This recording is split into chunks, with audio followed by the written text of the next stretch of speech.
Yo, what's up, you guys? It's your boy 3 Stacks in this thing, baby. And I'm going to be going over an update on my Zefras due to extreme popular requests. A lot of people have been asking for this. I know that you guys have been waiting for it. The reason why I didn't do it immediately the very second that the ban list dropped is because I actually like to think things through. I don't like to just, have leap to the first idea that pops up in my head. I really needed to integrate a lot of different things into this deck. Of course, you always have to find a supplement when your deck is losing power, losing consistency. Sometimes it's not always like a viable or feasible, mitigation, but it's easily like you can find a way to replace certain cards, even if it's not going to be as powerful as it used to be. So we lost 2 Electrums, but if you guys pay attention to a lot of my Zefra deck profiles, what do I always say in all of them? You don't need Electrum. This is one of the only Pendulum decks that doesn't actually need Electrum to do anything. Electrum is like the definition, the sheer epitome of icing on the cake. Sure, Electrum makes things a lot easier, but when you're playing a deck like Zefra and you have a toolbox to search out all your cards and their own multiples at 3, you have 3 ofs that search for 3 ofs that are, able to be tutored through another 3 of, and then you also have your Rhoda and then your terraforming and your field spells. Like, it's just ridiculous. It's insanely consistent. Consistent meaning it's repetitious. It does the same thing over and over and over again. A lot of people don't understand what that really means. But I did find a way to kind of I guess tweak the little problem of missing the Electrum, because the main thing Electrum did was it opened zone for me. Just so I can mass Pendulum summon for my extra deck and get better plays started.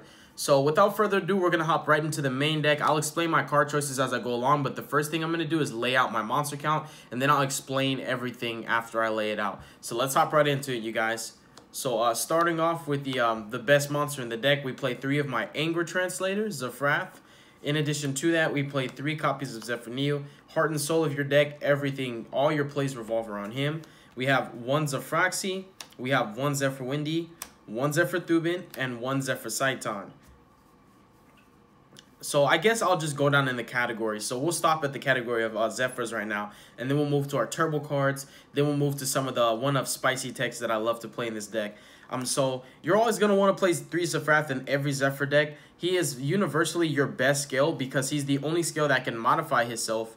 He's a lot better than Wisdom Eye because he not only modifies himself, but in addition to that, he allows you to load your extra deck with specific targets that you need to Pendulum summon. For example, this card is the equivalent of a negation because he sends Zefra, which allows you to Pendulum summon Zefra, and Zefra in return will search out a counter trap for you. So this card is the equivalent of opening up with a negate. And it also contributes to the mass consistency that I spoke of, and the resilience and durability of the deck. Overall, the deck can tank and grind to an extreme degree. In fact, not a lot of decks can actually grind at the pace that this deck can because it's very, very fast tempo. It can modify its play speed based on the deck. Like, for example, if you're playing, a slower deck, it's easy for this deck to rush a deck like that. And if it's playing more of a fast, aggressive build, you can easily make your tempo more of a medium pace where you're not burning through your resources, but you're making sure that you're hitting your opponent with more than just 1-for-1 exchanges, which decreases the speed of their tempo and basically allows you to overcome them in terms of sheer card economy and just overwhelm them in general. Zefrath is one of the main reasons why this deck is able to do that, as well as Zefra, which is your base searcher. He searches out the entire deck because he also searches out a spell that searches any Zefra card. He's always going to be an incredible starter play. He's one of the very few summons that pay for themselves. In addition to that, he's a 26 body, which is incredible, and being level 6. Then we have our Zefraxi, something that you can easily bump to too, but the deck has such high searchability to get the Zefra monsters it needs that you don't really need to play more than 1. And every time you use his effect, he goes to the bottom of your deck, so he will always remain in your deck so long as you use his effect. He allows you to make some of your better extra deck cards. He even does the standard play where you can stack a hand trap or any monster that you want and draw it. In addition to that, when you make Chao Feng with Earths, you're still going to win the Goki matchup. That's why I love this deck has such an insane Goki matchup. It really does. If your opponent can activate Earth Monsters effects, sure, they can make a Soul Day, but they're not going to be able to search their rematches. They're not going to get any graveyard effects of their Gokis. And if they open rematch, you just negate it. If they have a Firewall play, you just negate it. Like, you could just pop it and permanence it. You could just negate the baseline of their plays. It's insane. And then we have Thubin and Zefra Saitan, which are your spot removal cards. Really, really incredible. They help your going second game. One is going to out face-up cards. One's going to out any sets, even set monsters. Zefra Wendy is also an MVP because she is not once per turn. She just adds your resources from extra deck back to hand. So think of her as your Oath Dragon. Think of Zefrath as your Wisdom Eye. If you don't understand what I'm saying, I'm sure that you might be able to understand that if I break it down that way as if they're Pendulum Magicians. So that's it for your Zefra lineup. I only played 10 because I find that that's just enough. And it's not always ideal to open so many because their scales restrict you to only summon them particularly, and that's not always the best thing to do. Now we have our turbo cards. We have 3 Chronograph Sorcerer. We have 3 copies of Master Cerberus. We also have 2 Jackal Kings, and we have 2 Dank Worms, as well as 2 Cheerios, because it's extremely focal for your combo. So these are all your turbo cards. These are basically going to enable you to either make Electrum before you Pendulum Summon, or you can just use them to bait a hand trap. They're easy hand trap bait. For the most part, it's not very easy to hand trap a Pendulum deck because there's not very many cards that you can hit. I think the best hand trap against this deck would be not Ash Blossom, not Ogre, not Impermanence, but Joel and Lockbird, because this deck has a lot of searchers built into its basically built into its soul core and engine. And then when you add in cards like Mythical Beast, Cerberus, and Dark Worm, you're just putting more searchability into your deck. So the deck has a very, very high deck thinning capability, a very high ceiling, a natural resiliency and durability that I spoke of earlier, as previously aforementioned. But in addition to that, it still has the basic plays of every Pendulum deck, which is just going to be able to mass summon and pump out as many monsters as possible. So as I said, these are very, very easy ways to bait out a hand trap. And it also gives you the information of, what line of play you want to go to, if that makes sense. Because obviously if your opponent, for example, Joel and Lockbirds you're very limited in what you could do. If you have cards that search left in your hand, you're going to have to make the best of what you have already, the resources provided for you, which if you already have Zefra, you can easily just do your Chao Feng play. If you're playing Gokis, you could still do your Calamities play. Calamities pretty much kills every deck. There's still a lot of different things you could do if your opponent Joel and Lockbirds you. And something that I would like to share with you guys is if you ever do open with Cerberus Chrono, which, they're both at 3, it's not that hard, you can always play around every other hand trap because the Cerberus will search the Jackal on resolution because this card was destroyed. You can resolve your Chrono, special him, and special Jackal King from your hand. Once you play your scale, your Jackal King will get the counters so that you can negate your opponent's Ash or Ogre or Winter's Cherries, for example, or Effect Veiler. Anything that's not Joel and Lockbird, you can pretty much play around. And of course, the Dark Worm is just the other summon that pays for itself. You have 3 summons that are going to pay for themselves, being Dark Worm, Windy, and Zefra Neo. They're very important because card economy is very, very viable in this deck. It's very valuable, in fact. I take viable back. It's very valuable. It's necessary. This deck has afforded so many beneficial accoutrements that you really just need the resources. You just need the monster count. You need the extra scales. Sometimes one monster shy means that's one less negate you can make, if that makes sense. So it's very important to get summons that pay for themselves, like Dark Worm and Wendy and Zefra Neo, because they allow you to make bigger, better boards, providing resources because you get a free monster on field and an extra resource to hand, which is very important. So all of your turbo cards, and they're easily going to help you to pump out your negates as well. And then we have some techs. We have 2 copies of Purple Poison Magician. We have 1 Performapal Odd-Eyes Dissolver. We have 1 Synchron and 1 Time Gazer. And I might as well just go ahead and showcase you guys the hand traps. I main 3 Ash Blossoms, and the Wonder Strudel goes in tandem with that. The reason why I do not main Joel and Lockbirds is because I find that Impermanence is infinitely better. The only deck that I would actually want to Joel and Lockbird would be Gokis. This deck has a really, really nasty Draco matchup. I mean, like, people would think that Dracos is a difficult matchup for this kind of deck. It's really not at all. There are so many different ways that you can completely cut a Draco player off. It's not even funny. This deck has no problem. And just searching your Ash Blossom alone is an accoutrement. You're able to Black Rose your opponent going second. You can easily out their floodgates. It's just ridiculous. You're opening with negates. It's not like Amano Iwado can stop counter traps. They're basically going to have to draw multiple spells, and they're going to have to set a True Draco spell, tribute it to summon the monster to try to pop your back rows, because if they activate the spell and not negate it, it will not get its graveyard effect because it never left the field. It never hit the field. So, this is all you really need. The Shooter helps you to make boards and break boards. Don Draxler going first, Black Rose for going second. It's a really good card. Sometimes I use it for my Calamities plays because it easily allows you to synchro climb into level 9. you know, reducing the monster targets to basically 1. Then you have 6 and 1, and you just need 2 to add it up. It's really good. So those are your hand traps. Time Gazer is self-explanatory. You have to play it with Chrono.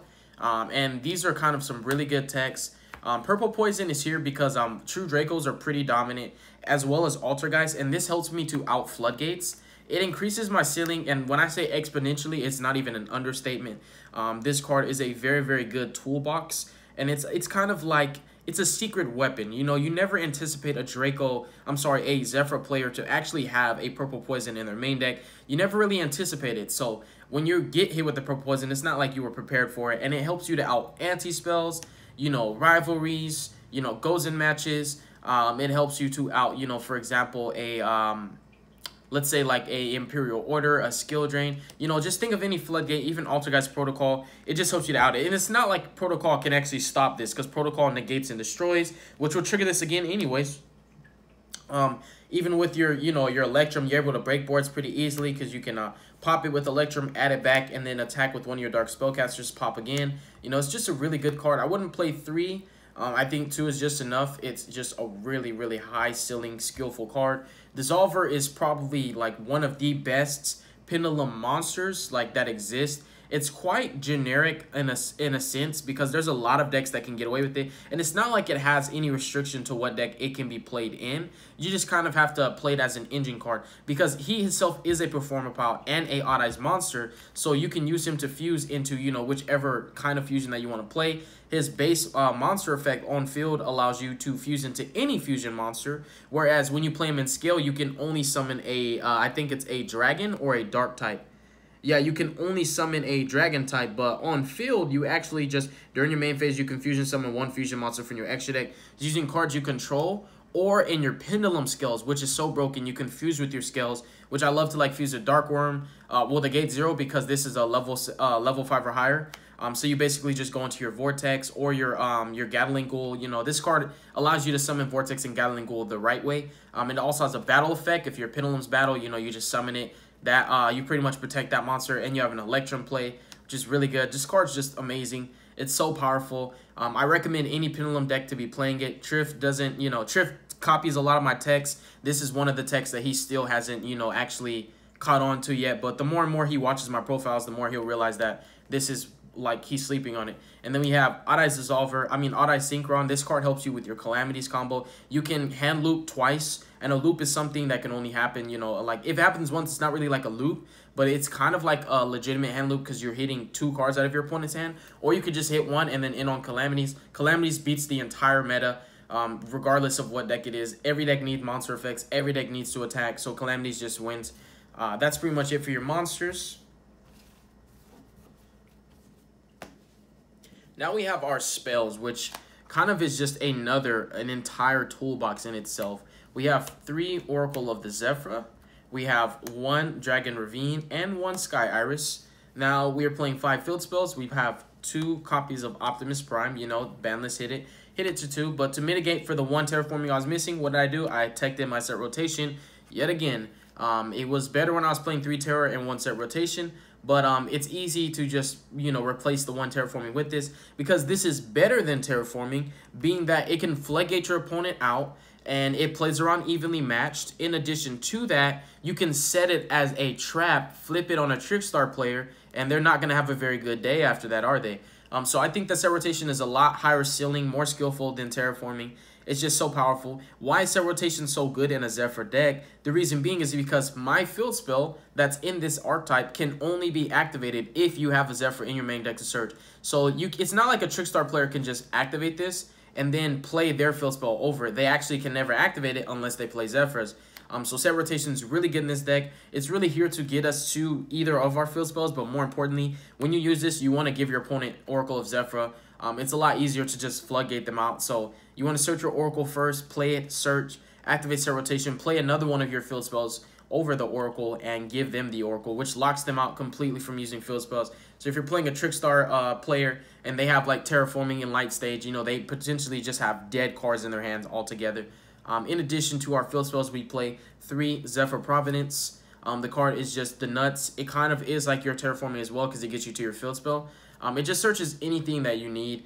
So you don't even always have to search the field spell, but if you need the field spell, because it is an extra card to pop off Electrum, it does have 5 ridiculously powerful effects. You can just search your field spell with that. We have 3 Dragon Shrines and 1 Foolish Burial to sum up the spell count. Now, I'll go ahead and get a little explanation on the spells. I obviously play the 4 ways to dump Destrudo and Darkworm because those cards are very, very important. Again, they're what I call a beneficial accoutrement. It's something in my arsenal and repertoire that not very many decks have, and not very many decks can utilize to the potential and the capacity that I actually use them. In fact, I abuse them. They're really good cards. They help my going second game. When you think of this deck, most people think, oh, this deck's only good going first. That is absolutely incorrect. You have Purple Poisons, you have your Zefra Thubin and your Zefra Saiton. You have the Mythical Beastmaster Cerberus, which you can banish monsters. You have your Dragon Shrines, your Foolish Burials. You have your Terraformings and your Ravine. And you have your Set Rotation, which all do what? Send Destrudo, Black Rose your opponent's field, destroy every card on the field, and you can just do whatever you want after that. You can even chain block by Synchro Summoning into Black Rose with an Zefra, and Oracle of Zefra will be chain link too, so they can't negate Black Rose unless they have a Veiler or Impermanent. So really good cards to help you go in second. And then, of course, you know, our Zefra Providence, which is basically just the searcher of the deck. It searches any Zefra card. It also has this amazing graveyard effect where if any Zefra cards would be destroyed, and it works for multiples. So if you write Geki, I just banish this from grave instead. If you Twin Twisters my Scales, I just banish this from grave instead. If you Ghost Ogre my field spell, not on activation, but its other effect to stack a monster, which I do a lot, I can just banish this from the grave instead. So it increases the ceiling in multiple different ways. It's just such a great card. You know, obviously you have your field spells, Oracle being probably like one of the best field spells that ever existed. Such an insane card. One of its best effects is that you can actually search any monster you want. There is no other deck besides Zefra's that can actually search any monster with an archetype based spell. Not like a single purchase or, you know, like, for example, you know, something like what's another good spell, like Rhoda or Tinky or something like that. No, it's like you can search any monster, and this is an archetype spell that's at 3 that's searchable through these, and searchable through this, and searchable through your Zefra New. So you're able to just stack any monster that you want. You know, your Ash Blossom, your Kaijus if you want to, your Raw Spear Mode, anything that you want. Any monster in your deck can be searched. Thank God Maxi's not at 1 because we can get it anytime we want. And then you have your Ravine, which increases your ceiling exponentially. And also your Sky Iris. Sky Iris is really good because obviously we have 2 less Electrums. So it's always nice to be able to search your Dissolver first. Once you search Odd Eyes Dissolver, you can make your Electrum, send Chronograph if you didn't already draw it because it's at 3. Pop the Sky Iris, add Chrono, Special Chrono, and the Odd Eyes Dissolver, and fuse into your Vortex. Or if your opponent... If you're playing your opponent and you're in time, you know, they call it timing around, and it's still your main phase, you just make Gatling Ghoul and burn them for game, which is really good. And then we have our traps. We have triple Impermanence. This is what in place the Joel Lockbirds. We have 2 Divine Strikes and 1 9 Pillars. Now, I am actually doing something a little kooky with my Zefra War right now. So it's not in the main deck, but these are your 6 base traps. Really good. All of them are negations. Obviously, opening with Impermanence is just the equivalent of opening with a negate, in addition to the conglomerate, just freaking plethora of negations that you're able to pump out and generate turn 1. Without Electrum, this deck can make 5 negates. It's ridiculous, you know? It's just so ridiculous. Your field spell search is an Ash, that's 1 negate. You're going to be able to search a counter trap, that's 2. You're going to be able to spit out a bare minimum of Jackal King, that's 3. You're going to be able to search a counter trap off of Zefra Providence, that's 4. If you draw an Impermanence, if you draw any Electrum Turbo card, like, it's so ridiculous. You don't need to make multiple Electrums to make negates. I'm telling you, bro. Trift has nothing on me. So that's the main deck. I'll show you guys the extra deck now. We have the 1 Electrum. It's still fine at 1, and you can actually add it back due to your Zefra Metaltron, which is very important and very it's very, I guess you can say, focal to pay attention to the fact that Metaltron can put this back into your extra deck. So it's very important to make your Zefra Metaltron every turn 1. You're going to be protecting it with Zefra Providence, so you don't have to worry about your opponent killing this first. But they're going to have to kill the monsters under it, which allows you to get Electrum from your graveyard back to your extra deck, so you have it for a follow-up. But also, my mitigation for Electrum is Alistair the Invoker of Madness. It's a really good card. It has the same arrows and the same base attack as Electrum, and it's very easy to make because you have all different attributes and different types. It's so easy. You have you know, dark attribute, you have earth attribute, you have light attribute, you have wind attribute. You know, you just have so many different attributes and you know, different types. It's just really easy. But he only requires, you know, different attributes. I was really just pointing out that you have different attributes and different types. So Alistair's just really easy to go into. You know, turn 1, it's easy. You can just like Dragon Shrine, you know, normal, link into him. Or, you know, for example, if they ogred your Electrum, Ghost Ogre him, you know, reveal Chronograph, Special Chronograph, and another monster. As long as they're not both dark, go into your Alistair, Pendulum Summon in his zones, make your board that way. And then what you want to do after that is link him into the Metaltron with another monster that you summon from your extra deck. So that way you can get your Electrum back and do it again. So if you guys are curious how I was playing around the one Electrum, I'm just playing an Alistair. It's really easy to make. I definitely recommend that you guys pick up some Alistairs. He's just universally good in any deck, not just his own deck. But yeah, so the Metaltron's amazing. And then we have 2 Link 4s. We have Griffin and Borreload. Griffin is for my turn 1 plays. Borreload is, I always say, make Borreload in a pinch. Making a Borreload under pressure is normally a way to just switch the entire tide of the game. It's what's called a counter swing. A counter swing is literally when everything's in the favor of your opponent, and one move, one detrimental resolution of a bombshell effect allows the game to completely shift to your favor, where you're in control of the game now. And we have Griffin. Griffin's just going to be locking out everything that's not true Dracos. Multi-Faker, you know, just won't resolve. You know, Gokis can't really do anything.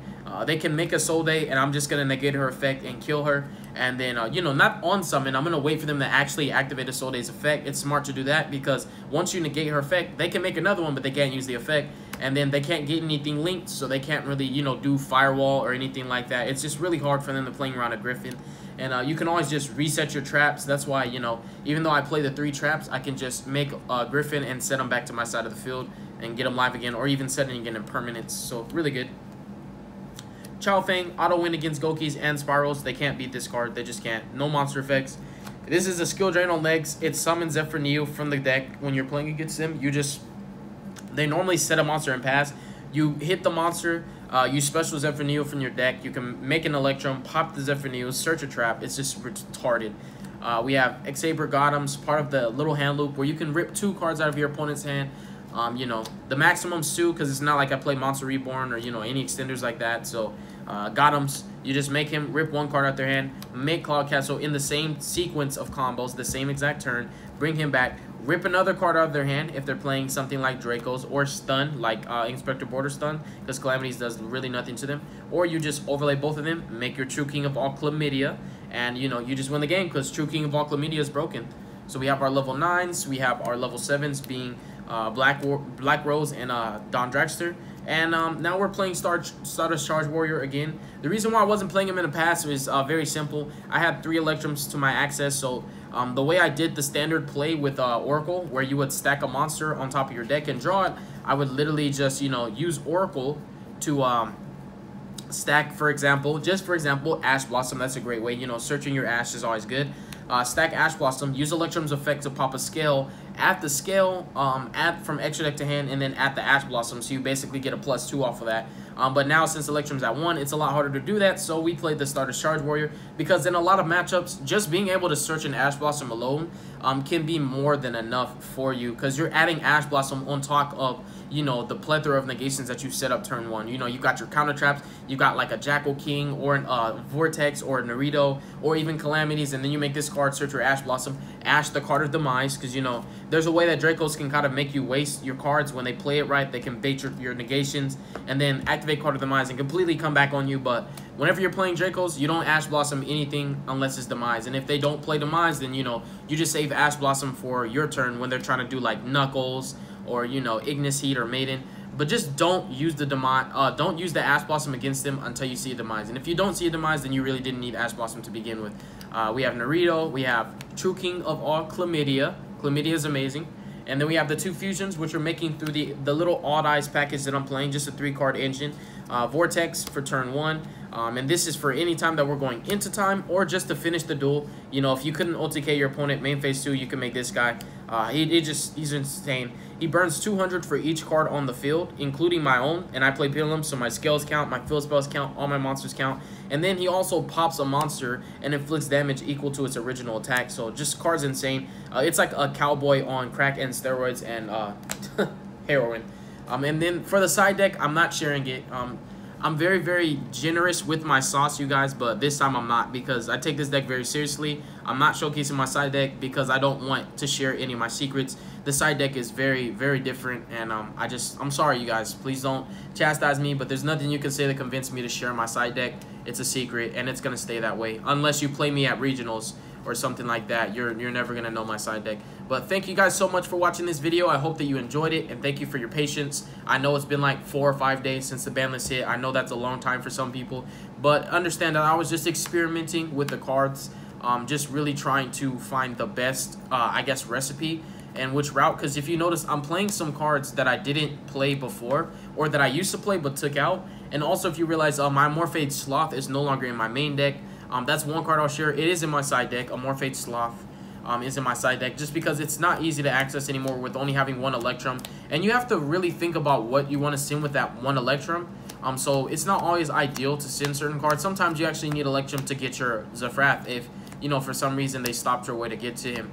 So yeah, that concludes the deck profile. I definitely want to say, Triff, you're a vagina. I've been trying to duel you forever. You called me out, you know, you disrespected me. You told me that you're better than me. You told me that you're the god of pendulums. I said I'll beat you and take your title from you. You completely ignored me. Well, he did message me. I'm not gonna lie. We did hit each other up on Facebook like a week ago. I was like, hey, bro, I'm calling you out again. Stop being a vagina. Stop copying my ideas. Stop stealing my sauce. You stole my Morphade Sloth tech. By the way, you stole my Morphade Sloth tech. That was my tech. He watches my profiles, really does. Ask the guy. He watches my channel, and he stole my tech. So you know what, you guys? Y'all go ahead. If you're fans of Triff, go ahead and comment on his videos and let him know why you running from 3 stacks. Why you being a pussy, bro? Come on now. Be real. But anyways, that's besides the point. Thank you guys for watching the profile. I appreciate you guys for showing love to my channel. Thank y'all. Peace out. Have a beautiful day, and be safe. Cool. Go somewhere.